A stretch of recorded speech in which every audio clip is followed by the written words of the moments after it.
The best man stopped halfway through his toast, set a cream-colored photo envelope beside the groom's champagne glass, and said, "Before I celebrate this marriage, Evan needs to see what was photographed before it." 300 people went silent. My sister Brooke did not look at the envelope. She looked straight across the ballroom at me, seated near the back wall between a distant cousin and a woman who had spent the entire dinner calling me Mary. "She did this," Brooke said, pointing so hard the diamond bracelets on her wrist slid toward her elbow. "Mara has been trying to ruin my wedding for months." That was the strange part. The envelope was still sealed. No one had said what was inside it. Not Marcus, the best man. Not Eli Mercer, the 67-year-old photographer standing quietly beside the service door. Not Evan, Brooke's husband of less than an hour. But Brooke already knew it was dangerous. I remember staring at her across the roses, candles, and white linen that had cost my parents more than they had ever spent on anything connected to me. I remember my mother turning in her chair, not toward Brooke, but toward me, her face tightening with the familiar expression that meant I had embarrassed the family again. I remember my father whispering, "Mara, what did you do?" before anyone had opened the envelope. And I remember thinking that this was the first time in my life I did not feel the need to explain myself. 5 months earlier, my parents had announced the wedding budget over Sunday dinner. $85,000, my mother said, smiling as though she had personally negotiated peace between nations. That includes the ballroom, the dress, flowers, photography, and the welcome dinner. The Whitmores are covering the bar and the rehearsal dinner, so it's actually very reasonable. My mother, Diane Collins, had never used the word reasonable about money unless the money was being spent on Brooke. My father, Richard, sat at the head of the table carving a roast he had overcooked. Brooke sat to his right wearing a cream sweater that looked simple until you noticed the tiny gold logo near the cuff. Beside her was Evan Whitmore, a commercial real estate attorney with careful manners and an old Cincinnati family name. Daniel sat beside me, one hand resting on my knee under the table. Brooke tilted her left hand toward the light so her engagement ring flashed. Mom found the most beautiful venue, Hawthorne House. The ballroom opens onto the garden, and they only do 12 weddings a year. 12, my mother repeated, impressed by scarcity in the way some people are impressed by talent. I was 44 then. Brooke was 41. We were not young sisters fighting over prom dresses or our parents' car. We had mortgages, retirement accounts, and jobs that required annual background checks. I worked as an employee benefits administrator for Hamilton County. Daniel taught English at a public high school. We had been together for 4 years and engaged for 6 weeks. I had not planned to announce our engagement that night. We wanted something small the following spring, maybe 35 people in his parents' backyard. But as my mother described Brooke's imported roses and custom stationery, Daniel squeezed my knee once gently, and I realized I was tired of waiting for a moment when my life would not feel like an interruption. "Daniel and I are getting married too," I said. Brooke's smile remained in place, but her eyes moved to my left hand. My father stopped carving. My mother blinked twice. "Oh." Daniel lifted my hand slightly, not to display the ring, but because he understood that I might need help keeping it steady. It was his grandmother's ring, a small round diamond in a thin platinum setting. It did not demand attention. That was one of the things I loved about it. "We're thinking late May," I continued. "Nothing elaborate. His parents offered their backyard, and we found a local caterer who can do dinner under a tent." "How many people?" my father asked. 30 or 40. Brooke gave a soft laugh. "That sounds very you." It could have been kind. From anyone else it might have been. From Brooke it meant modest, plain, and easy to overlook.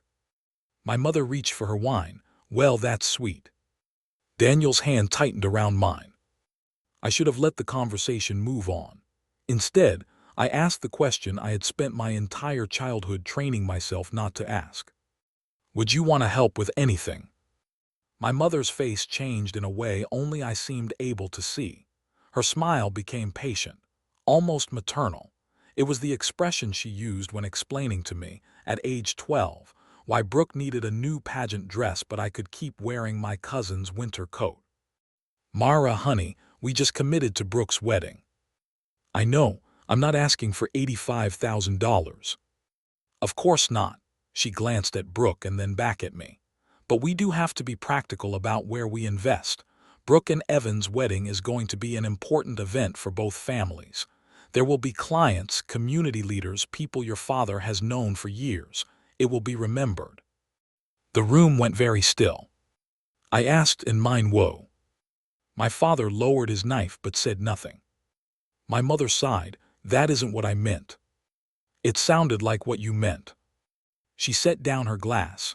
You have never cared about appearances the way Brooke does. That's a compliment. Brooke has always been the one people notice. You're more private, more practical.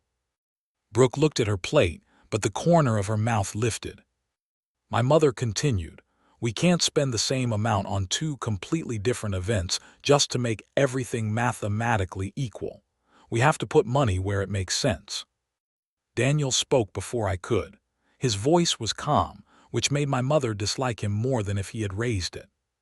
Mara didn't ask for equal money. She asked whether her parents wanted to be involved. My father cleared his throat. Let's not turn this into a conflict. It had already been a conflict for 40 years. We were only saying it out loud. Brooke finally looked at me. You know, Mom doesn't mean your wedding doesn't matter. She means mine has more moving parts. My mother nodded quickly. Exactly. Then she said the sentence that followed me all the way to Hawthorne House 5 months later. Brooke has always been the memorable one. We should be honest about that. When I was 8, I found the family photo albums in the hall closet. There were 6 thick albums with padded covers. I carried them one at a time to the floor beneath the window and counted. Brooke had 47 pages before I found the first photograph of myself. She had pageant costumes, dance recitals, birthday cakes, first day of school portraits, and candid pictures of her asleep in the car after competitions. I had 3 pages total, 1 baby picture, 1 kindergarten photo, 1 middle school awards ceremony where half my face had been cut off because my mother was aiming the camera toward Brooke, who had arrived late and was waving from the aisle. I counted twice because children assume absence must be a mistake. My mother found me sitting among the open albums. What are you doing? She asked. Where are my pictures? She looked down at the pages, then at me. You never liked the camera. That was not true. I had stopped liking the camera after I noticed it was rarely pointed in my direction. You have some, she said. Don't be dramatic. Then she closed the album on my lap and carried it away. At 14, I won a county writing award. The ceremony fell on the same Saturday as Brooke's regional pageant. My father promised he would leave the pageant early. My mother said she would try. Neither came. The school secretary drove me home with the certificate on my knees. When I walked into the kitchen, my parents were celebrating Brooke's second-place finish with a bakery cake. We'll do something for you tomorrow, my father said. They forgot. I did not. By adulthood, the family had developed a kinder vocabulary for the same division. Brooke was charismatic, I was dependable. Brooke had presence, I was organized. Brooke inspired people, I handled details. When my father had bypass surgery, I organized medication schedules and insurance appeals, while Brooke posted a filtered photograph from his hospital room with the caption, "Family is everything." When my mother's property tax payment was misapplied, I spent 3 lunch breaks on the phone with the county treasurer. When Brooke moved twice in 3 years, I packed her kitchen both times because she said sorting overwhelmed her. Dependable was not an identity in our family. It was a job description. After Sunday dinner, Daniel drove us home through the wet March streets. He waited until we were on the highway before speaking. I'm sorry, he said. You didn't do anything. That doesn't mean I'm not sorry. I watched the lights along Interstate 71 blur against the passenger window. She has always been like that. I know. You don't have to say it like that. Like what? Like you're tired of hearing me defend her. Daniel kept his eyes on the road. I'm not tired of you. I'm tired of watching you walk into the same room hoping they'll become different people before dessert." That hurt because it was accurate. He reached across the console and touched the back of my hand. "I don't care whether we get married under a tent, in a courthouse, or in our kitchen. I care that you don't spend our engagement being told your wedding is less valuable because fewer strangers will attend." "I know. Do you?" I turned toward him. He softened. "Mara, I chose you.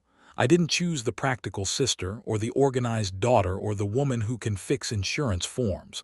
I chose you. I need you to stop acting like that is a consolation prize."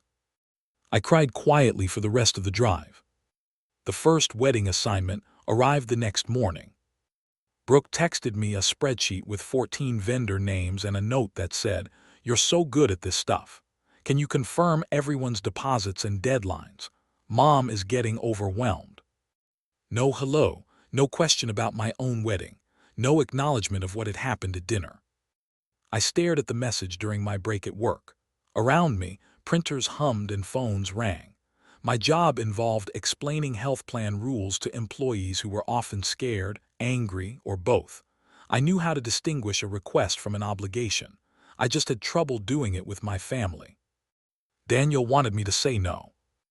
I told myself I would help once because my parents had borrowed against part of their home equity to cover the wedding, and I did not want them losing deposits through disorganization. That was how I justified most things. I was not helping Brooke. I was preventing damage. By Friday, I had discovered 2 contracts with conflicting arrival times, a florist balance my mother thought had been paid, and a transportation vendor missing proof of insurance. I fixed all 3. Brooke sent a heart emoji. My mother called to say, "I knew we could count on you." Neither asked how my wedding planning was going. The engagement party took place at Hawthorne House in April. The old estate had limestone steps, tall windows, and gardens designed to look effortless. Daniel was not invited. "Space is limited," Brooke told me. The guest list was 120 people. I arrived early because my mother had asked me to check place cards. Brooke was upstairs with a makeup artist. Evan was greeting relatives on the terrace. My father stood near the bar, explaining the wine package to anyone who would listen. That was where I first met Eli Mercer. He was adjusting a light stand near the garden doors, a slim man with silver hair and a camera harness across his dark suit. His assistant looked young enough to be his grandson. "You're blocking the place cards," I told him. He stepped back immediately. "Then the place cards win." His voice had a dry warmth to it. "I'm sorry," I said. "I've been moving furniture since noon." "You're the coordinator." "No, the sister." He glanced at the seating chart in my hands. "Those roles are often confused." I laughed before I could stop myself. Eli held out his hand. "Eli Mercer." "Myra Collins." His expression changed slightly. "Brooke's sister." "You sound surprised." "She has mentioned you." I had learned not to ask how. The party began at 6. Brooke descended the staircase in a pale gold dress while my mother watched as if a prophecy were being fulfilled. Guests applauded. Evan looked genuinely happy. He thanked servers by name and later thanked me for fixing the florist contract. Whatever followed, his trust in Brooke was real. Later that evening, I found Eli near the service hallway reviewing images on the back of his camera. Brooke stood beside him with one hand on her hip. "Delete that one," she said. Eli looked at the screen. "Your eyes are open." "I'm not talking about me." She tapped the display with one polished nail. I could not see the image from where I stood. Eli lowered the camera. "I don't delete source files during an event." "Why not?" "Because my contract requires redundant backup, and because people often change their minds." "I won't." "Then it won't make your final gallery."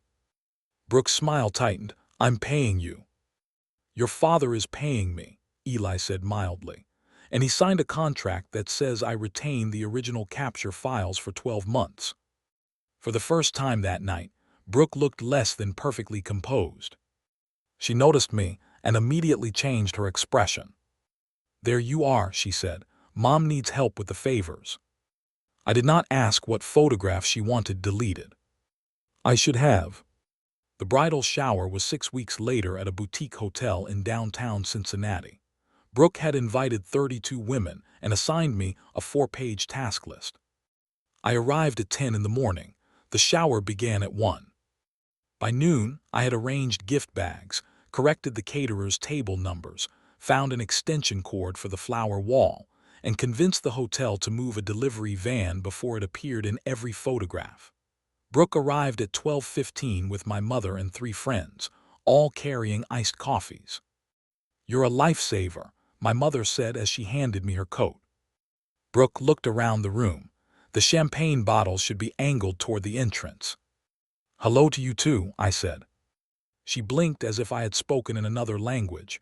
"Hi, can you fix them?" Something small shifted inside me. "I'm going to sit down for 10 minutes. Her expression sharpened. "Guests will be here soon." "I know, that's why I arrived 3 hours early." One of her friends laughed uncertainly. I walked to the lobby before Brooke could answer. It was not a dramatic rebellion. I did not throw down a clipboard or give a speech. I bought a coffee and sat near the windows, watching rain darken the sidewalk. 10 minutes later, I saw Chase Whitmore step out of the elevator. Chase was Evan's younger brother, 38, broad-shouldered, handsome in a way that looked expensive even when he wore jeans. He worked in development for a company partly owned by his father. I had met him twice. Both times he had seemed restless around Brooke, attentive in a way he tried to disguise as teasing. He crossed the lobby toward the side entrance instead of the ballroom. Brooke appeared a moment later. She was still carrying her phone. She walked quickly, looking over her shoulder once before following him into the corridor that led to the service elevators. I told myself there were a dozen innocent reasons for them to meet. Chase might have brought something for Evan. Brooke might have needed help with a surprise. Families preparing for weddings become strange and secretive. Then the hotel event manager came to the front desk, holding a key packet. "Is Miss Collins nearby?" she asked. "I'm her sister." She requested an additional access key for the hospitality suite, but the authorization has Mr. Chase Whitmore's name. I just need her to initial the change. I looked at the packet. Room 614. The suite Brooke had said she was using to store dresses and gifts. "I'll find her," I said. I carried the packet toward the service corridor. Before I reached the turn, I heard Brooke's voice. "You said you could handle this until after the wedding." Chase answered too quietly for me to understand. Brooke said, "Then stop acting like you're going to fall apart every time he mentions the honeymoon." I stopped walking. There was a long silence, followed by the scrape of a shoe against tile. I stepped backward before they could see me and returned to the lobby. My hands felt cold despite the coffee. The event manager was still waiting. "I couldn't find her," I said. "You should have her sign it herself." That was the first time I chose not to solve a problem for Brooke. The shower went on as if nothing had happened. Brooke opened gifts beneath a wall of white flowers. My mother cried over a set of monogrammed towels. Guests took photographs and called the afternoon perfect. I watched Chase's name disappear into the event manager's folder when Brooke finally signed the authorization. 3 days later, Marcus Hale called me. I knew his name because he was Evan's best man, and because he had been copied on several wedding logistics emails. He worked as an investigative reporter for a regional public radio station, which made his controlled tone feel more alarming than if he had sounded emotional. "I'm sorry to call you at work," he said. "I need to ask you something about Brooke and Chase." I stepped into an empty conference room and closed the door. "What about them? Have you noticed anything unusual?" The correct answer was no. The safe answer was that my sister's relationship was none of my business. Instead, I asked, "Why are you asking?" Marcus exhaled. "Chase told Evan he was in Indianapolis 2 weekends ago. I saw him outside Brooke's apartment building that same night. She and Evan don't live together. They do most of the time. Evan was in Columbus for a client meeting." I thought of the service corridor, the room key, Brooke's voice telling Chase to hold himself together until after the wedding. Marcus continued, I brought it up to Evan. He thinks I misread the situation. Maybe you did. Maybe, but I don't think so. I sat at the conference table. Through the glass wall, I could see coworkers moving between cubicles, carrying folders and coffee as if the world had not just tilted. I saw them leave the lobby together at the shower, I said. Brooke added Chase to a hospitality suite key authorization.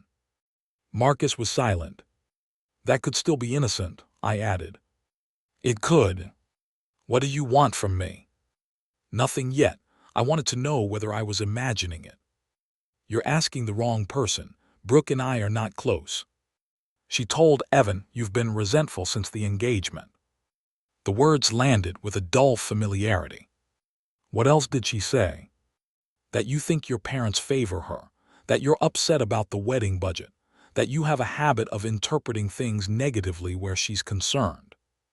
Brooke had laid the track before anyone knew. A train was coming. Marcus said, I'm not telling you this to hurt you.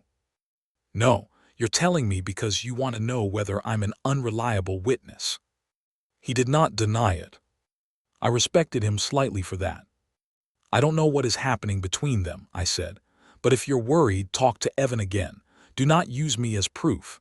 My family will turn the question into a trial of my motives. Understood. And Marcus? Yes. If you find something real, take it to Evan privately, not to my parents, not to me. I will. When I hung up, I sat alone in the conference room for several minutes. Then my mother texted me, Brooke is very upset. Why are you asking hotel staff about Chase?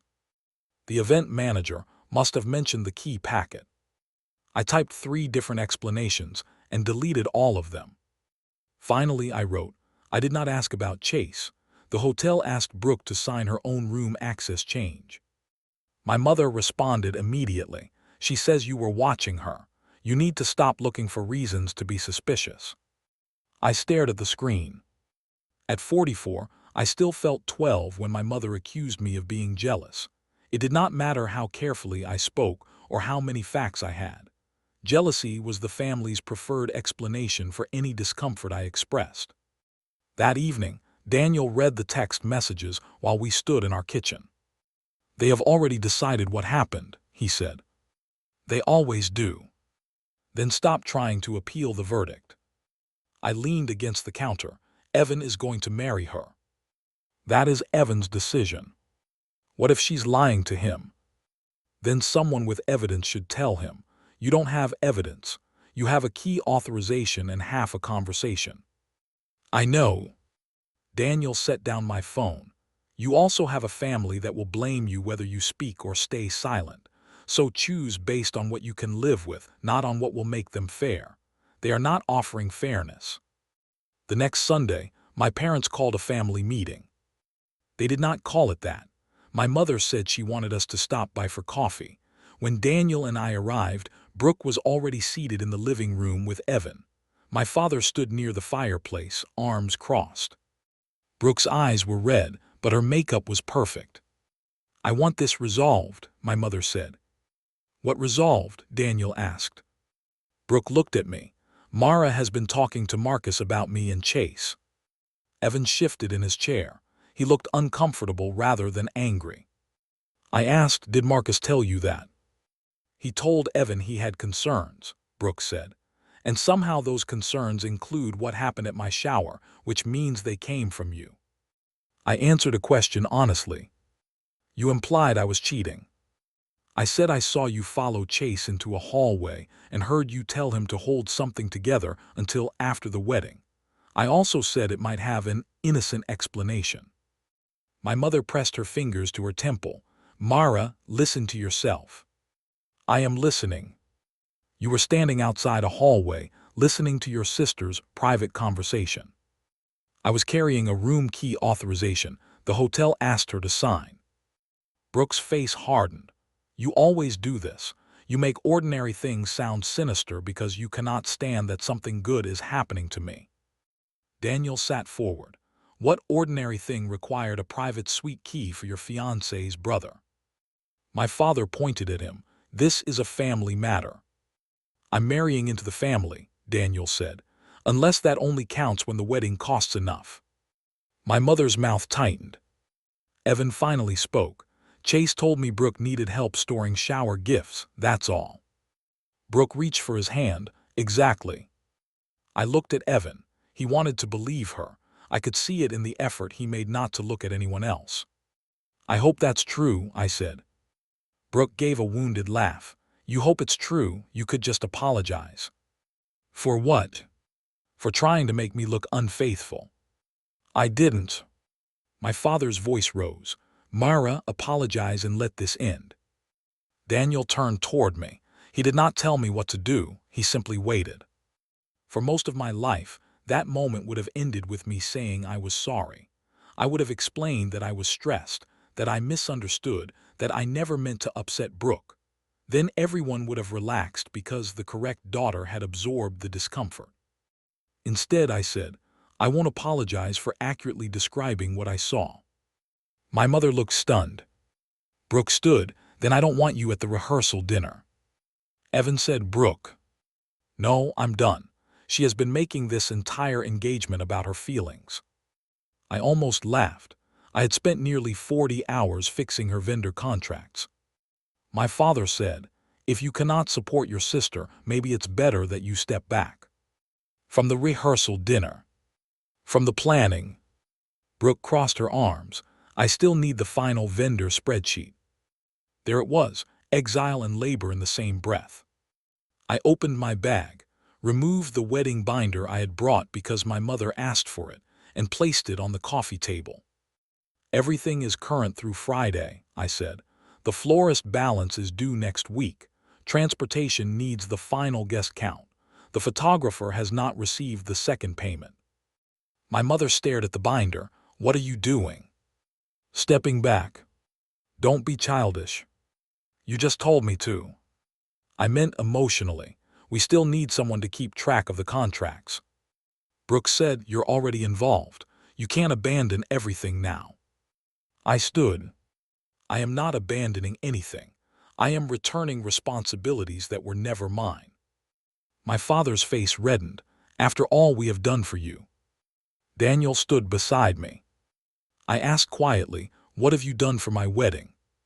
No one answered. We left the binder on the coffee table and walked out. That should have been the end of my involvement. It was only the beginning. For 11 days, no one in my family contacted me. The silence was not peaceful. It was strategic. My mother had used silence throughout my childhood the way other parents used grounding. She waited until my discomfort outweighed my anger, until I called and asked whether everyone was still upset, until I volunteered to repair whatever I had supposedly broken. This time I did not call. Daniel and I spent those 11 days visiting his parents, choosing a tent rental, and tasting 2 kinds of barbecue for our wedding. His mother, Louise, asked what color tablecloths we wanted and accepted white, without explaining that cream would photograph better. His father measured the yard and drew a simple plan for the tables. No one told us what our wedding could do for the family. They asked what would make us comfortable. On the 12th day, Eli Mercer emailed me. The subject line read, a professional question. He wrote that Brooke had requested the removal of several images from both the engagement party and bridal shower. He had explained that clients could exclude images from the final gallery, but could not require him to destroy original files while the contract remained active.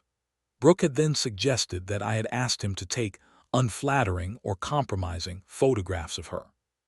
I read that sentence 3 times. Eli continued, I do not believe that statement is true. You never directed my work. Before I respond formally, I would like confirmation from you. I called him. I'm sorry you're involved, I said after he answered. I've been involved since I pressed the shutter. What exactly did you photograph? There was a pause. I would prefer not to describe private images over the phone. Are they of Brooke and Chase? Another pause. That was answer enough. I don't want them, I said. I did not offer to send them. I mean, I don't want to be the person holding them.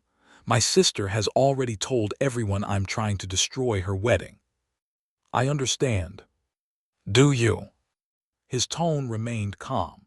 My older brother spent 30 years telling our family I resented him because he inherited our father's business. Every disagreement became proof of envy. It saves people the trouble of considering whether you might be right. I sat down at the kitchen table. What happened? I asked. He ran the business into bankruptcy. By then, my resentment had become less important than the bank's. Despite everything, I smiled. Eli said, I will answer Brooke in writing. I will state that you never instructed me to photograph, retain, alter, or remove any image. That is the truth. Thank you. There is something else. I waited. At the engagement party, I photographed Brooke and Chase near the North Garden hedge. At the shower, my assistant photographed them leaving the sixth-floor service elevator at different times. Last Saturday, I was at Hawthorne House for another event. I saw them exit through the loading entrance about 10 minutes apart. The kitchen seemed to narrow around me. Those photographs don't prove an affair, I said. No, but they establish a pattern that deserves an explanation. Have you spoken to Evan? No, I am a vendor. Approaching a client's family with allegations could be professionally reckless. That is fair. But I also heard something at the engagement party. My hand tightened around the phone. What? I was changing lenses near the hedge. Brooke said, Once I'm married, everyone will stop watching. Chase answered, That's when it becomes harder, not easier. She told him they only needed to get through the wedding. For a moment, neither of us spoke. Eli said, I cannot tell you what relationship they have. I can tell you what I photographed and what I heard. That is more than I wanted to know. I imagined so. I thought of Evan at Sunday dinner, holding Brooke's hand while explaining the sweet key. He had looked embarrassed by his own doubt. I thought of Marcus calling me because he was afraid his friend was about to make a permanent decision based on a lie. Marcus Hale has concerns, I said. He tried to speak to Evan. I know Marcus. He covered an exhibit I photographed last year. Then talk to him, not me. If you decide Evan should see the images, give them directly to Marcus or Evan. Do not send them to my parents and do not send them to Brooke. You're certain? No, I said, but I am clear. That evening, I told Daniel everything. He listened without interrupting, then asked, Do you believe Eli? Yes. Do you believe Brooke is having an affair? I believe she is hiding something serious. Are you going to the wedding? I looked at our calendar, where Brooke's wedding date was circled in blue and ours was penciled 6 months later. I don't know. Daniel leaned back in his chair. You're allowed not to go. If I don't, they'll say it proves I wanted the marriage to fail. They will say whatever protects the story they already prefer. I know. Then what do you want? The question was harder than it should have been. I want to stop organizing my life around what they'll accuse me of. That sounds like an answer. It was, but I was not ready to live by it yet. 2 weeks later, my mother arrived at my office without warning. The receptionist called and said, Your mother is here. She says it's urgent. I found her in the lobby, holding the wedding binder against her chest. What happened? I asked. The transportation company says the final payment was due yesterday.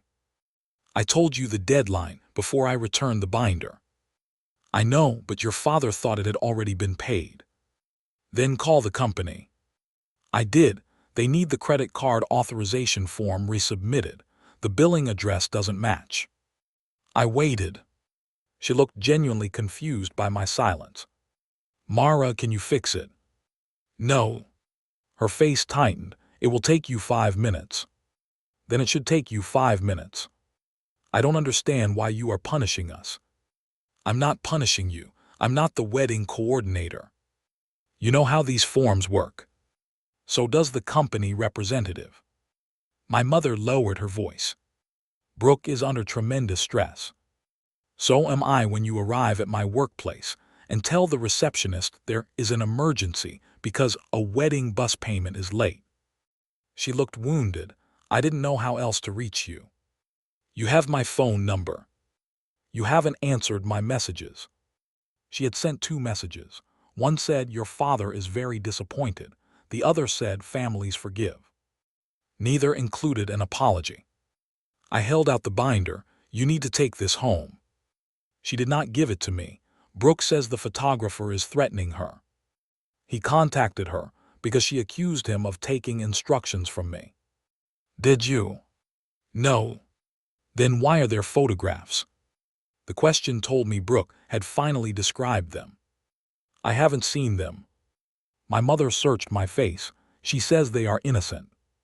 Then why is she asking him to destroy them? Myra. No, you came to my workplace. You brought this here. Answer the question. Her eyes filled with anger rather than tears, because photographs can be made to look like anything. You know that. A camera catches 1 second and people invent a whole story. That is possible. And you want people to invent that story because it makes Brooke look bad. There it was again. Not concern about Evan, not curiosity about why Brooke and Chase appeared together in multiple places. Concern that I might finally have evidence supporting something unflattering about the memorable daughter. I want the truth handled by the people directly involved, I said. I told Eli not to send anything to me. My mother stared at me. You spoke to him. He contacted me after Brooke made a false claim about my involvement. You should have told him to delete the pictures. I will not ask a professional to destroy his original files. You would rather humiliate your sister. I would rather not participate in covering up whatever she is afraid those pictures show. My mother stepped back as if I had struck her. I don't recognize you, she said. I believed she meant it. She recognized the daughter who solved forms, accepted blame, and apologized to restore calm. She did not recognize a daughter with limits. Take the binder home, I said. She left without saying goodbye. That afternoon, my supervisor called me into her office. Her name was Janice Rowe. She had worked for the county for 22 years and had the unnerving ability to make a question sound like a fact. Your sister called the general benefits line, she said. My stomach dropped. Why? She asked whether employees have access to identity records and whether those records could be used to fabricate hotel documents. I felt heat rise into my face. Janice watched me carefully. Is there a reason she would ask that? I explained the wedding, the hotel authorization, and the photographs in the least dramatic language I could manage. Janice did not interrupt. When I finished, she said, do you have access to hotel records through your county position? No.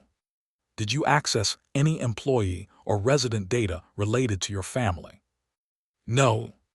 Did you create or alter a document? No. She nodded. Then this is not an investigation. It is a warning. Keep every communication. Do not discuss county systems with your family. If anyone makes a formal complaint, tell me immediately.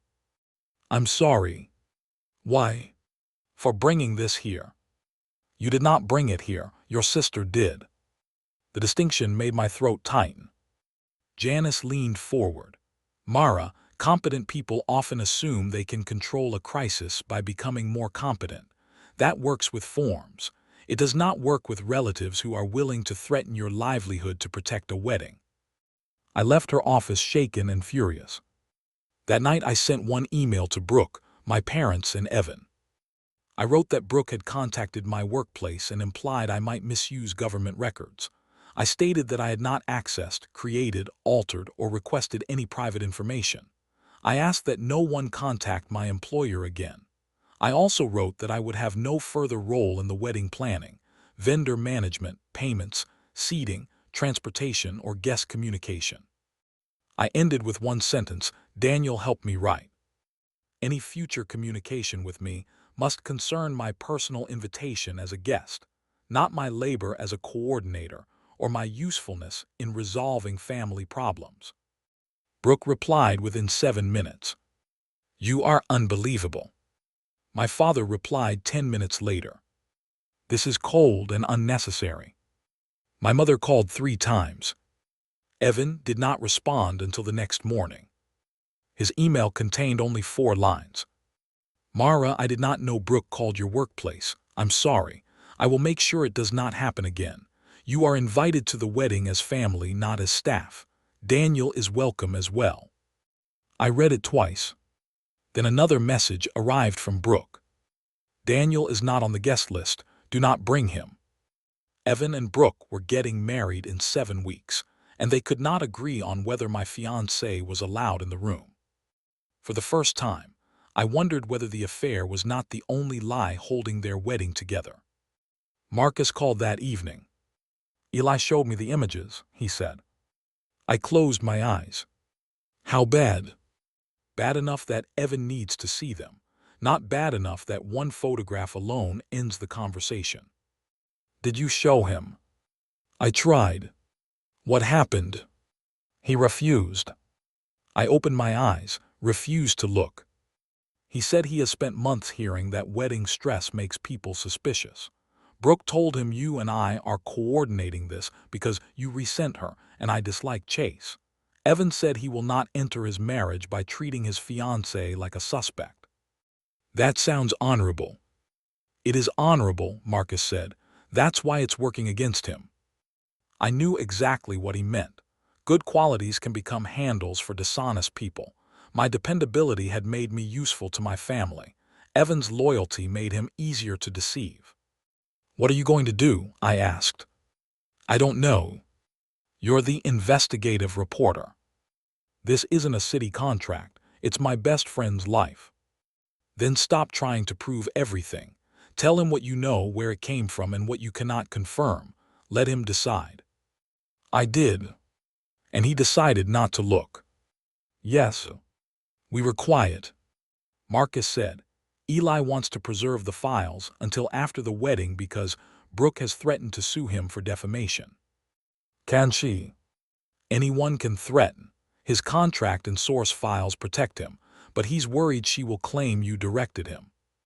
Tell him to keep my email stating I did not. I will. Marcus, I mean it. Do not make me part of the delivery. If Evan sees them, it has to be because you or Eli chose to show him. I understand. I thought the next 7 weeks would be a slow march toward disaster. Instead, Brooke offered peace. She came to my house on a Tuesday evening carrying takeout from the Thai restaurant we had loved in college. Daniel was still at school supervising a student performance. I almost did not open the door. Brooke stood on the porch in jeans and a navy blouse, without the polished armor she usually wore around our family. Her eyes looked tired. I brought pad see ew, she said. No peanuts, I remembered. I stepped aside. We ate at the kitchen table where Daniel and I had been addressing our own invitations. Brooke glanced at the stack but did not ask to see one. I shouldn't have called your office, she said. It was the first direct acknowledgement I had received from anyone. No, you shouldn't have. I panicked. About what? She looked down at her noodles. About the pictures, about everyone deciding what they mean before I could explain. Then explain. Chase has had a difficult year. He and Evan's father have been fighting about the business. Evan is the responsible one. Chase is the one everyone expects to fail. I understand what that feels like. The comparison was so distorted that I nearly interrupted, but I let her continue. He talks to me because I don't judge him. At the engagement party, he was upset. I hugged him. At the shower, he brought something Evan had forgotten. That is all. What did he bring? She hesitated for less than a second. A watch. Why did he need access to the hospitality suite? To leave it somewhere safe. And the loading entrance last Saturday. Her eyes snapped up. Who told you about that? Eli saw you. She pushed her chair back. He is following me. He was photographing another event at the same venue. This is exactly what I mean. Every ordinary thing I do is being collected and arranged to make me look guilty. "Brooke, were you having an affair with Chase?" The directness of the question seemed to shock both of us. "No," she answered quickly, clearly. She held my gaze. I wanted to believe her, not because she had earned my trust, but because believing her would simplify the world. It would mean the photographs were misleading, Marcus was overprotective, and the wedding could proceed without destroying Evan. Then I noticed her left hand beneath the table. She was twisting the engagement ring around her finger, one full rotation at a time. She had done the same thing as a teenager whenever she lied to our mother about where she had been. I said, "You told Chase you only needed to get through the wedding." Her hand stopped. "Eli heard you." For the first time that evening, Brooke looked afraid. "He misunderstood." "What did you mean?" She stood and carried her plate to the sink, though it was still half full. "I came here to apologize, not to be interrogated." "You came here because you need something." Her shoulders stiffened. I had known my sister for 41 years. Affection from Brooke was rarely free. It was an advance payment on a request. "What is it?" I asked. She turned around slowly. "The lighting company needs a final rush payment." "How much?" $7,800. I laughed once without humor. "There it is."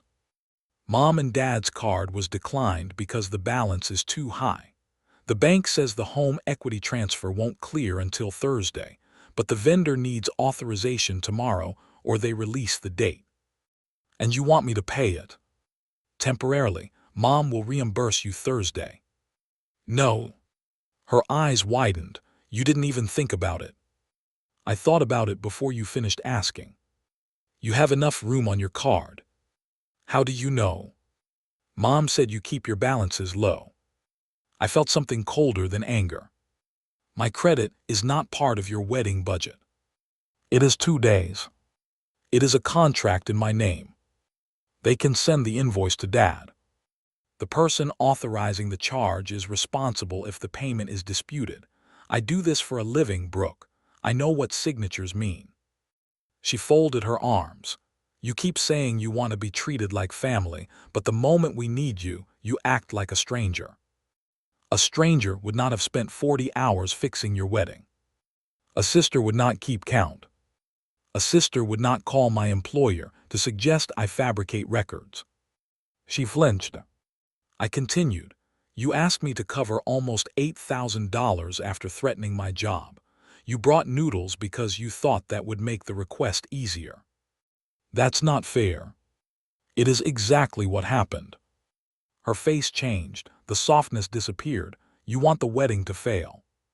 "No, I want you to pay for your own decisions. You have always wanted me brought down to your level." There it was, not imagined, not implied, spoken plainly in my kitchen. "My level?" I asked. She looked away, but it was too late. I stood and opened the front door. "Take the food with you." "Myra, you should leave. Mom is going to lose the lighting deposit." Then perhaps an $85,000 wedding should have included a contingency fund. "You are so bitter." "No," I said. "I am finished financing the idea that you matter more." She left the takeout on the table and walked out into the rain. My father called 20 minutes later. "Your sister says you refused to help over a temporary charge." "That is correct." "It would be reimbursed." "Then you can put it on your card." "We are at the limit because of deposits." "Then reduce the wedding." "The wedding is in 5 weeks. We cannot redesign everything now." "You can remove the custom lighting."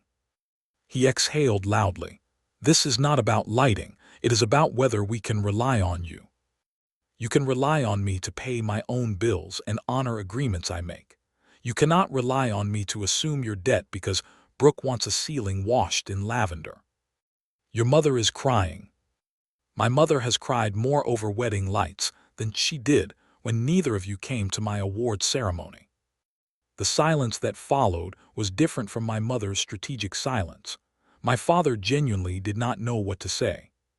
Finally he asked, "What award ceremony?" That hurt more than if he had remembered and dismissed it. I hung up. My parents paid the lighting company using another draw against their home equity line. I learned that from a forwarded invoice Brooke accidentally copied to me. The updated balance showed that the wedding had moved beyond the original $85,000. With rush fees, guest additions, and upgrades, it was approaching $93,000. I did not mention it.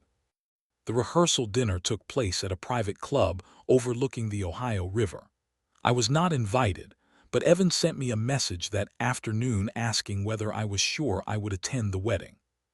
I wrote I will be there, Daniel will not. Brooke made that clear. He replied, I'm sorry. I almost asked whether he had looked at Eli's photographs. I did not. Daniel was right. Evan had been given a choice by people he trusted. I could not force him to use it. At 9:30 that night, Eli called. I need you to know something before tomorrow, he said. The wedding is not until Saturday. I know.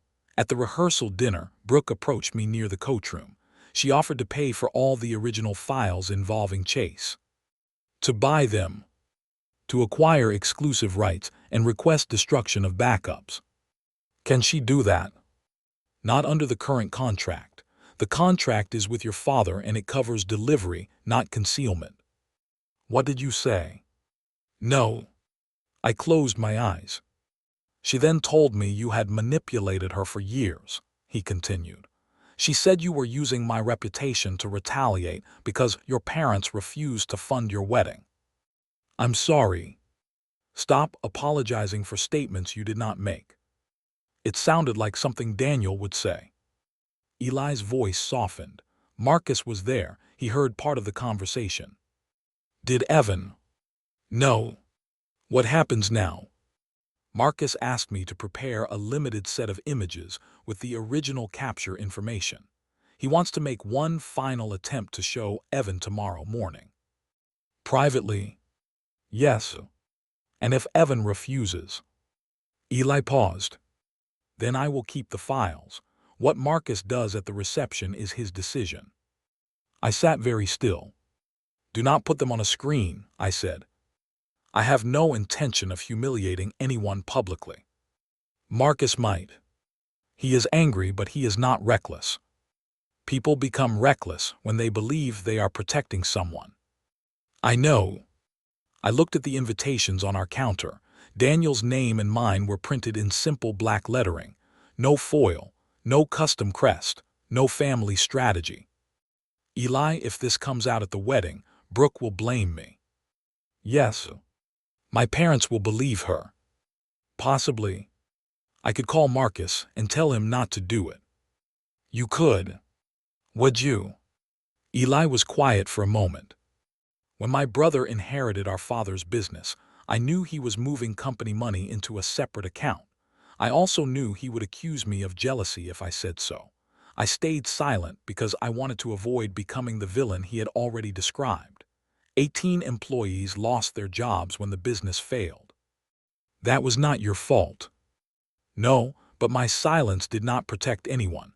It only protected me from being disliked for 6 more months. I understood what he was telling me. Not what to do, but what not to confuse. Avoiding blame was not the same as doing no harm. I don't want revenge, I said. Then do not take revenge. I don't want a public spectacle. Then do not create one. But I also don't want Evan to spend years in a marriage built on something everyone around him was too polite to name. That choice belongs to Marcus now. You gave him the truth you had and removed yourself from the evidence.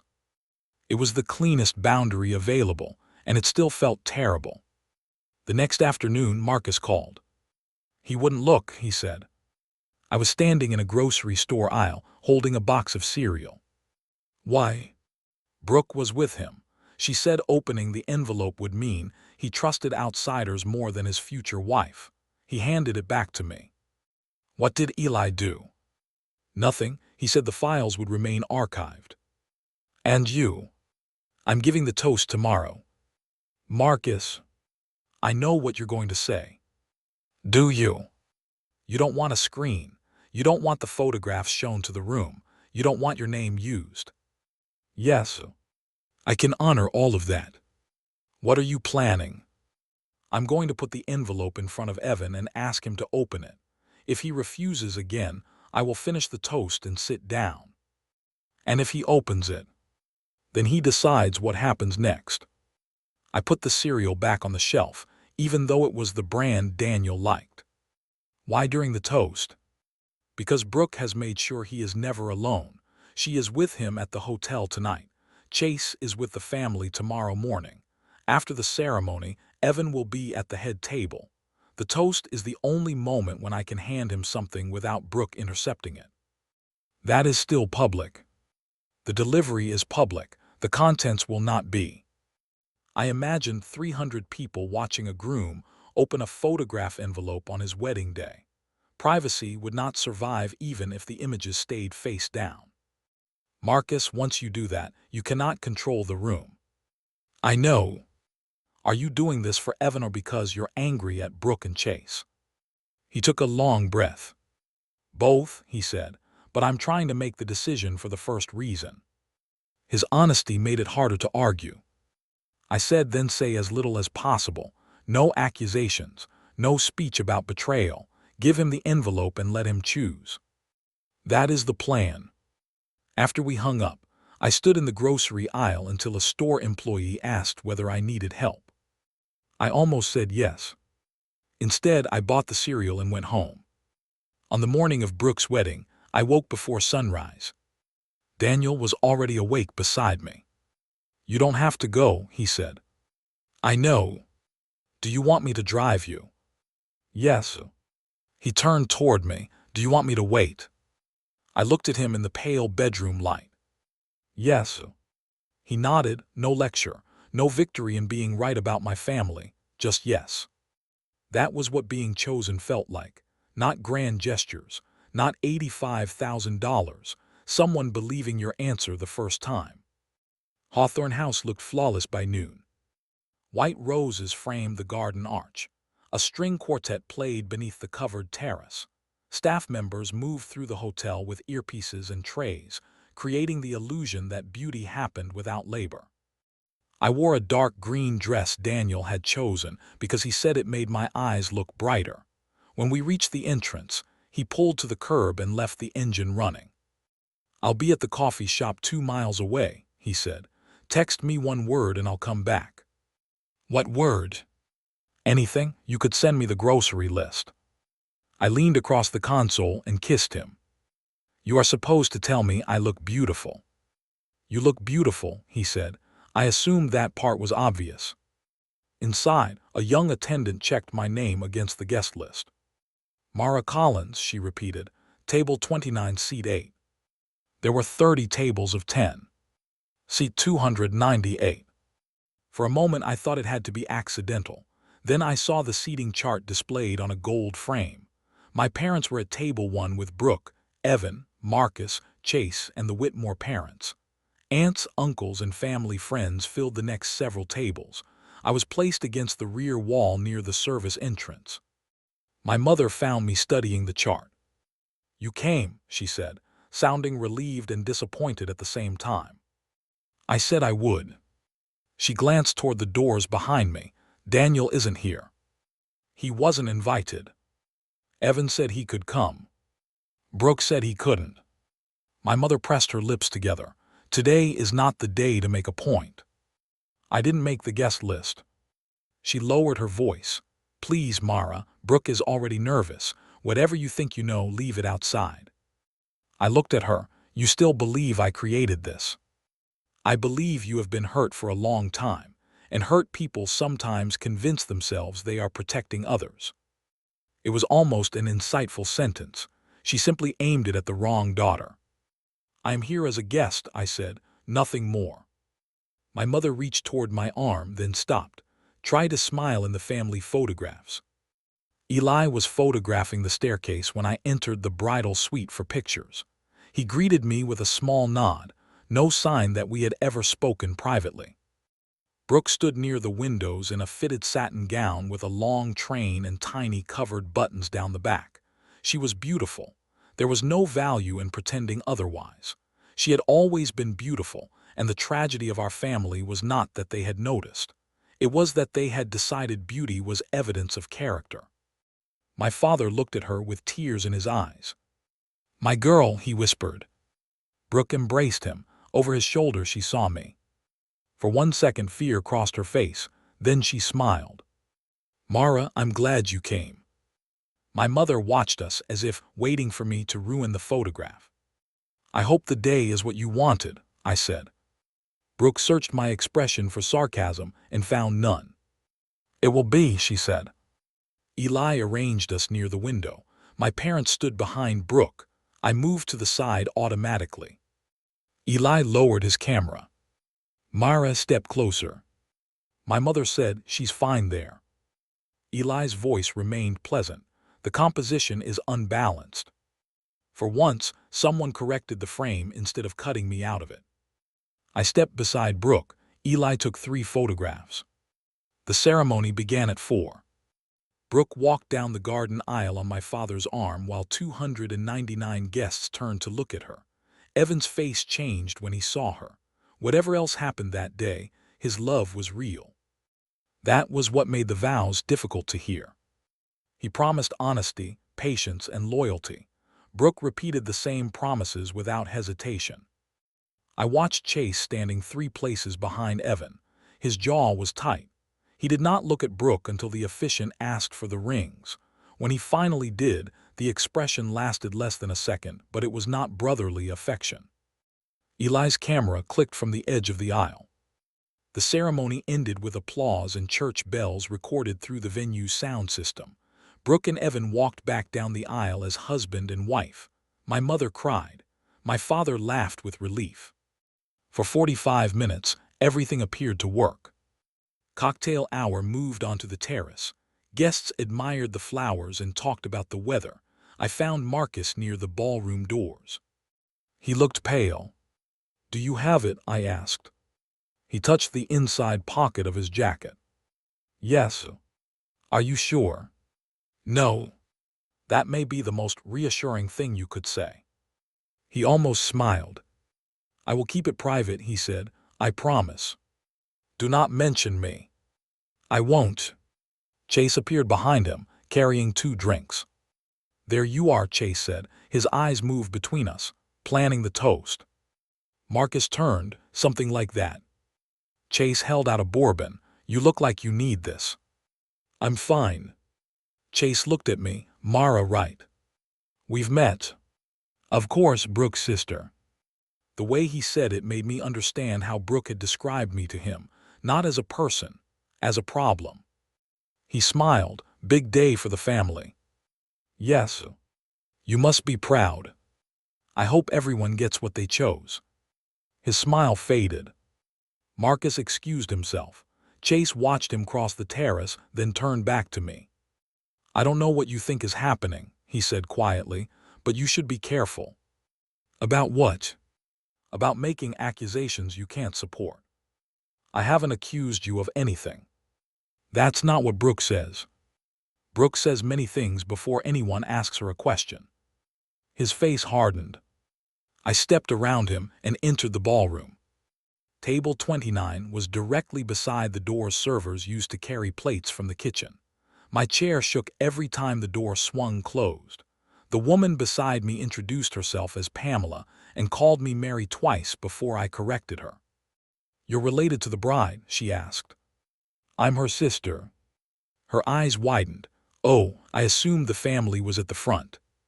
"So did I." The meal began. Speeches were scheduled between the main course and dessert. My father went first. He talked about Brooke's childhood pageants, her confidence, and her ability to light up every room. He described Evan as the kind of man every father hoped his daughter would marry. He did not mention me. Then my mother took the microphone. "I always knew Brooke was meant for an extraordinary life," she said. "From the moment she was born, people noticed her. She had this light." Guests smiled toward Brooke. My mother dabbed at her eyes. "Raising her has been the greatest privilege of my life." I lowered my gaze to the untouched food on my plate. "And of course," my mother added with a little laugh, "our other daughter is here somewhere. Mara, give us a wave from the back." Heads turned. A few guests laughed as though it were a charming family joke. I did not wave. My mother waited, then said, "She has always been the shy one." The room turned back toward her. Pamela leaned closer. That was rude. The simple validation from a stranger nearly undid me. At the front table, Marcus was looking at me. I shook my head once, not to stop him, but to tell him not to make this about me. The master of ceremonies introduced him. Marcus stood and carried his champagne glass to the microphone. The cream envelope was hidden inside his jacket. He began exactly as best men begin. He told a story about meeting Evan in college, about borrowing class notes and surviving a flooded apartment. The room relaxed. Evan laughed. Even Chase smiled. Marcus spoke about loyalty. He said Evan was the kind of friend who answered the phone at 2 in the morning, who remembered what people were afraid of, and who believed that trust should not require surveillance. Then his voice changed. Not dramatically, it simply became more careful. "Evan," he said, "you asked me this morning to trust your judgment. I do. That is why I'm giving you the choice again." The room quieted. Marcus took the cream envelope from his jacket and placed it beside Evan's champagne glass. "Before I celebrate this marriage, you need to see what was photographed before it." No one moved. Brooke did not look at the envelope. She looked straight at me. "She did this," she said, pointing across the ballroom. "Mara has been trying to ruin my wedding for months." Every face turned toward the back. My mother stood halfway from her chair. "Mara, what did you do?" I remained seated. "Nothing," I said. My voice did not carry far, but Marcus heard it. He turned back to Evan. "Mara did not give me this envelope." Brooke stood. "She connected you to that photographer. She has been feeding both of you lies." Eli moved away from the service door. "I contacted Ms. Collins," he said, "after you accused her of directing my work." The room became so quiet that I could hear the kitchen door swing behind me. Brooke's face lost color. "You have no right to interrupt." Eli stopped several feet from the head table. He did not hold up a photograph. He did not perform for the guests. "I am not here to make an accusation," he said.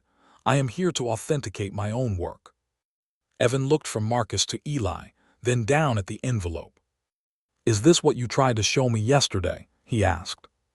Marcus nodded, "Yes." Brooke reached for the envelope. Evan placed his hand over it first. "Don't," he said. The word was quiet, but she stopped. He looked at her. "Why did you say Mara did this before you knew what was inside?" Brooke's mouth opened. "I knew what they were planning," she said. "They've been harassing me about innocent photographs." "What photographs?" "Pictures that look bad out of context." Evan's hand remained on the envelope.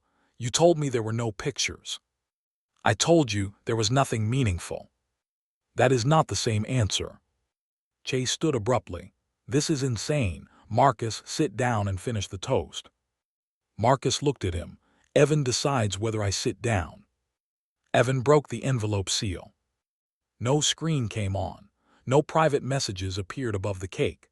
Evan removed 6 printed photographs and a single page listing capture dates, times, and file numbers. The first image showed Brooke and Chase near the North Garden hedge at the engagement party. They were not kissing. Chase's hand was against the side of her neck. Brooke's face was tilted toward his. The second showed them through the glass of the service elevator at the bridal shower. Brooke's hand was inside his jacket. The third and fourth were taken weeks apart near the Hawthorne House loading entrance. In one, Brooke entered Chase's car. In another, she left it. The last 2 showed them behind the private club after the rehearsal dinner. Chase was holding her face between both hands. Their foreheads touched. The image was intimate in a way no caption could neutralize. Evan looked at each photograph slowly. Brooke said, "None of those show us doing anything." He did not answer. She turned toward the room as if an audience might provide a better verdict. "This is exactly what Mara wanted. A few angles, a few seconds, and suddenly everyone thinks the worst." Eli spoke. "The images were taken on 4 dates by 2 cameras. The original files remain archived with complete metadata. Ms. Collins did not select, edit, or receive them. Brooke's voice sharpened. You were following me. I was contracted to photograph 2 of the events. I was separately working at the venue on a 3rd date. On the 4th, you approached me and offered to purchase and destroy the source files. A murmur moved through the room. My father sat down heavily. Evan looked up. You tried to buy the originals. Brooke's eyes filled with tears, because I knew how they would be used. Why would innocent photographs need to be destroyed? Because of this, she gestured toward the room, because people love scandal. Evan looked at Chase. Tell me what happened. Chase held up both hands. Nothing happened. Brooke was stressed. We talked, that's all. Marcus said, where were you on April 19th? Chase's eyes moved toward him. What? The date of the loading entrance photograph. You told Evan you were in Lexington meeting with contractors. I came back that evening. Evan looked at the capture sheet. This was taken at 2:17 in the afternoon. Chase's face changed. Brooke stepped between them. Dates can be wrong. Eli said, the camera clocks were synchronized that morning. The image sequence includes the events set up before and after. The time is accurate within 1 minute. Brooke turned on him. You old liar. The insult hung in the ballroom. Eli did not react. He said, at the engagement party, I also heard you tell Mr. Whitmore that you only needed to get through the wedding. He replied that marriage would make your situation harder, not easier. Evan's expression went still. Situation, he asked. Brooke started crying then, but the tears did not change the question. Evan, please, we need to talk privately. We have been alone every night this week. Not here. You chose here when you called Mara a liar in front of everyone. My mother looked toward me. For the first time that day, doubt appeared on her face. Chase said, Evan, I can explain. Evan turned toward his brother. Then explain one thing. Why did you tell me you were in Lexington when you were here with Brooke? Chase looked down. The silence answered more honestly than he did. Evan folded the photographs back into the envelope. He did not yell. He did not hit his brother. He did not overturn the table or throw his champagne. He removed his wedding ring. The gesture was small enough that half the room probably missed it. Brooke saw. No, she whispered. Evan placed the ring beside his plate. I'm leaving, he said. You can't leave our wedding. He looked at her with an exhaustion that seemed older than the marriage.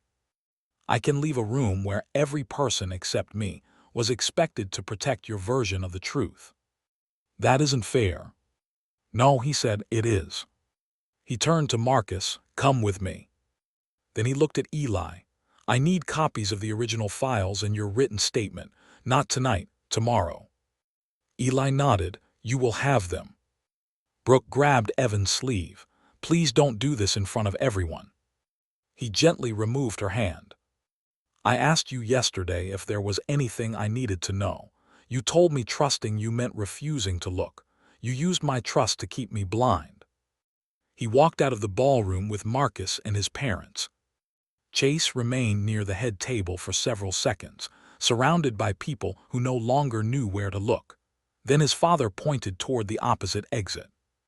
Go, he said. Chase went. No one applauded. No one cheered for justice. The room simply broke apart into frightened conversations. Some guests reached for phones. Others gathered coats. The string quartet began packing instruments without being told. Brooke stood in the center of it all, wearing a dress that had cost more than my first car. My mother came toward me through the tables. What did you know? She demanded. Not are you all right? Not I'm sorry we blamed you. The family emergency had arrived, and she was searching for the dependable daughter. I knew Eli had photographs, I said. You let this happen here. I told Marcus to show Evan privately. Evan refused to look. You should have told us. Would you have believed me? Of course we would have. I held her gaze. She looked away first. My father joined us. His face was gray. The vendors need instructions. People are leaving. The hotel manager is asking who can authorize changes. I almost answered automatically. I knew which contracts had minimum hour guarantees. I knew the transportation company's dispatch number. I knew where the final payment receipts were stored because I had built the first version of the binder. Then I remembered the email I had sent. I remembered Brooke in my kitchen, telling me she had always feared being brought down to my level. I remembered seat 298. My mother grabbed my wrist. "Mara, please, we need you." I removed her hand. "No," I said. Brooke heard me. She crossed the room, lifting the front of her gown to avoid the fallen flowers. "You cannot leave me like this." "I am not leaving you with my decisions. I am leaving you with yours." "You wanted this." "I wanted you to tell Evan the truth before he made vows based on a lie." "You have always hated me." I looked at my sister, at the mascara beginning to streak beneath her eyes, at the fear and fury fighting across the face our parents had worshipped. "No," I said. "I spent most of my life trying to earn a place beside you. That is not the same as hate." My father said, "This is still your family." "Then why was I seated behind your dental hygienist?" He flinched. My mother began to cry. "This is not the time." "It has never been the time." I reached into my purse and removed the emergency contact card Brooke had insisted I carry. The card listed the venue manager, transportation dispatcher, florist, baker, and lighting company. I placed it on the table beside the abandoned wedding ring. "The hotel coordinator is named Tessa. She can help you close the event. The transportation contract is in the binder you took from my office. I am going home." Brooke stared at me, to Daniel. "Yes. At least you still get your wedding." The sentence revealed more than an apology could have repaired. Even then, she viewed my life as the smaller prize left over after hers was damaged. "I always had my wedding," I said. "You were just too busy measuring it against yours to notice." I walked out through the service entrance beside table 29. Daniel's car was already turning into the drive when I reached the parking lot. I had sent him only one word. "Cereal." He pulled up, got out, and opened his arms. I did not tell him what happened until we were halfway home. When I finished, he asked, "Do you regret going?" I thought about the envelope, my mother's accusation, and Evan placing the ring beside his untouched dinner. "No," I said, "but I regret how long I believed being needed was the same as being loved." The consequences did not arrive all at once. Evan spent the wedding night at his parents' house. On Monday, he met with an attorney. The marriage was not erased by a dramatic phone call, and no judge appeared to declare anyone innocent. There were forms, meetings, and difficult questions about what had happened before the ceremony. Because Brooke did not contest the basic facts once the original files were reviewed, the legal process moved faster than it might have, but it still took months. Chase admitted the affair to his father 3 days after the wedding. It had begun the previous winter before Evan proposed, stopped twice, and restarted each time Brooke became frightened about what marriage would require her to give up. That explanation did not make the betrayal smaller. It made the vows harder to understand. The Whitmore family removed Chase from the development project he had been managing. He was not made homeless or publicly ruined. He still had savings, education, and choices. What he lost was trust, his position in the family business, and a brother who stopped answering his calls. Brooke moved into my parents' house. The wedding bills remained. The venue kept the contracted minimum. The flowers had already been delivered. The band, lighting crew, caterer, and transportation company had all performed or reserved the date. After refunds for a few unused services, my parents still owed more than $80,000, including the balance on the home equity line. For years, they had called spending on Brooke an investment. Now, the monthly statement arrived whether the marriage survived or not. My mother called me 6 days after the wedding. I let it go to voicemail. "Mara," she said, her voice thin, "your father and I need help understanding the loan payments. Brooke is not in a condition to deal with anything. Please call me." I listened twice, then deleted it. The next message came from my father. I know you're angry, but family does not abandon family during a crisis. I saved that one. Then I wrote back, I will not manage the wedding debt, Brooke's legal communication, or your household bills. You have the lender's number and access to a financial counselor through your bank. Please use them. My father replied, after everything we did for you. I did not ask him again what he meant. Instead, I removed myself as the backup contact on their utility accounts and changed the online access they had been using through an email address I maintained.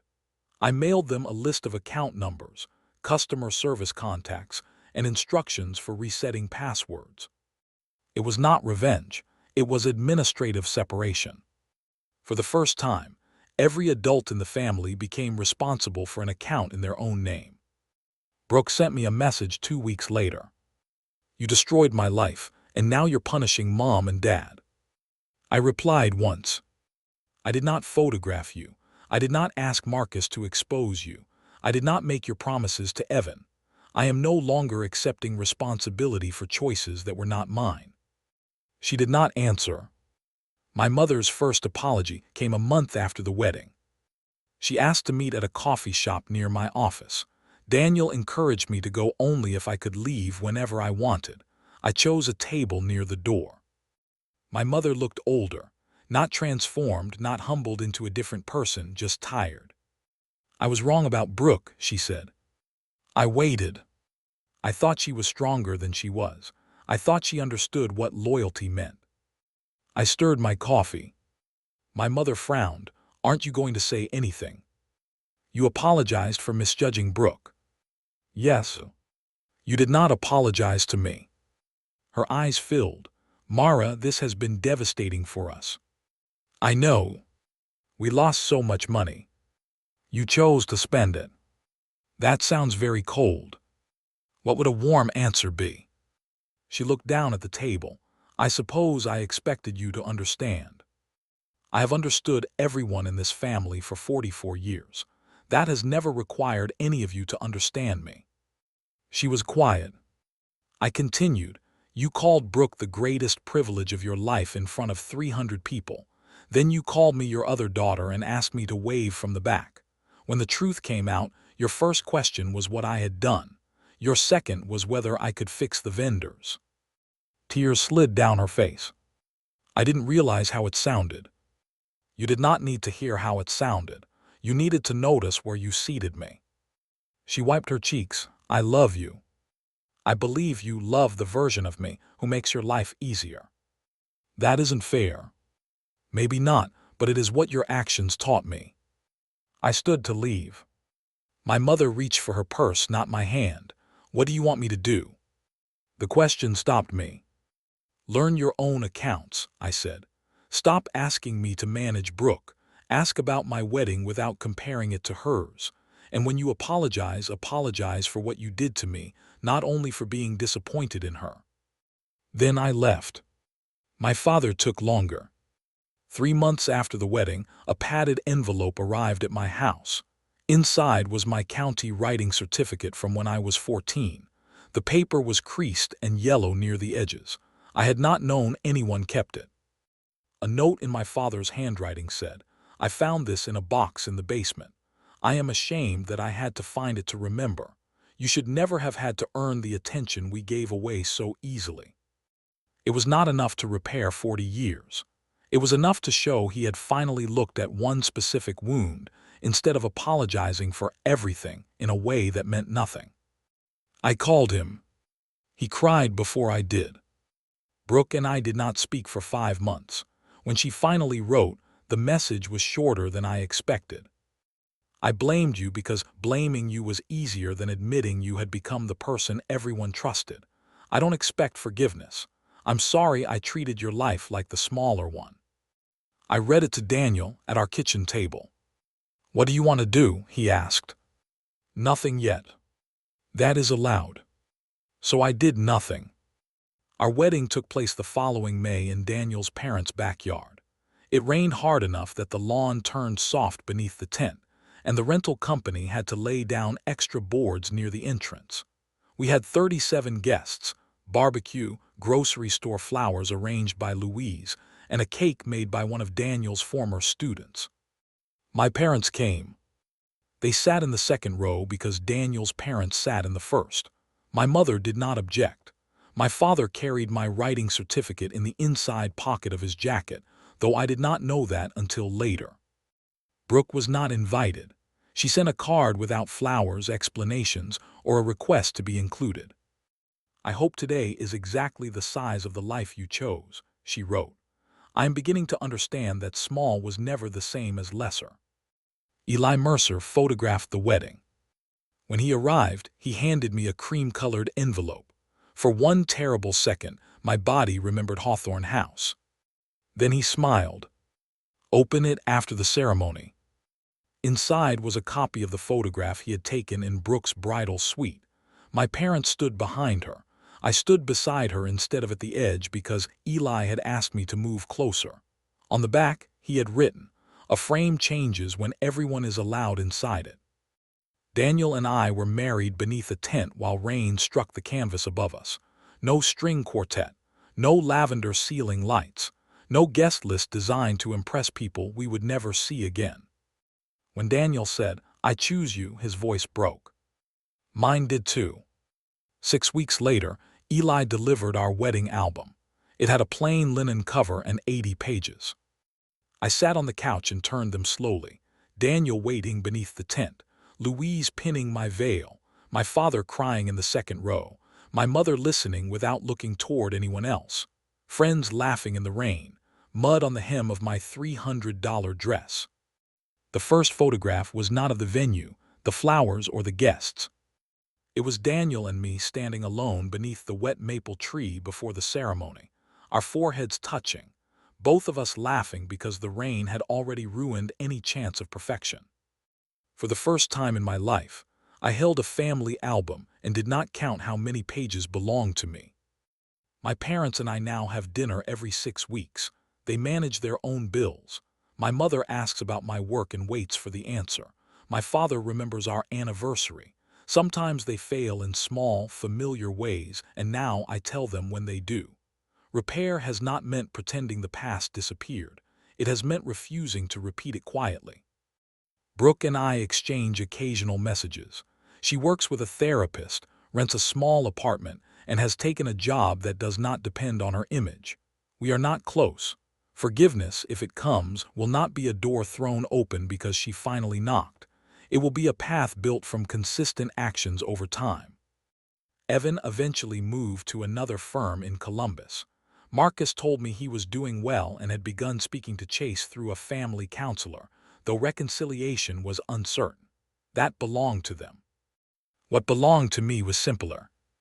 I stopped confusing usefulness with love. I stopped treating every family crisis as an assignment with my name on it.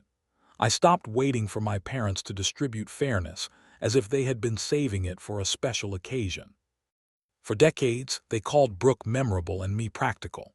But memory is not created by beauty, money, or the number of people who turn their heads when you enter a room. It is created by who tells the truth when lying would be easier, who remains kind without remaining available for mistreatment, and who finally chooses a life that does not require permission. My sister's wedding cost more than $85,000 and ended before the cake was cut. Mine cost less than $5,000 and gave me something I had wanted since I was 8 years old. A place in the picture that no one could crop away.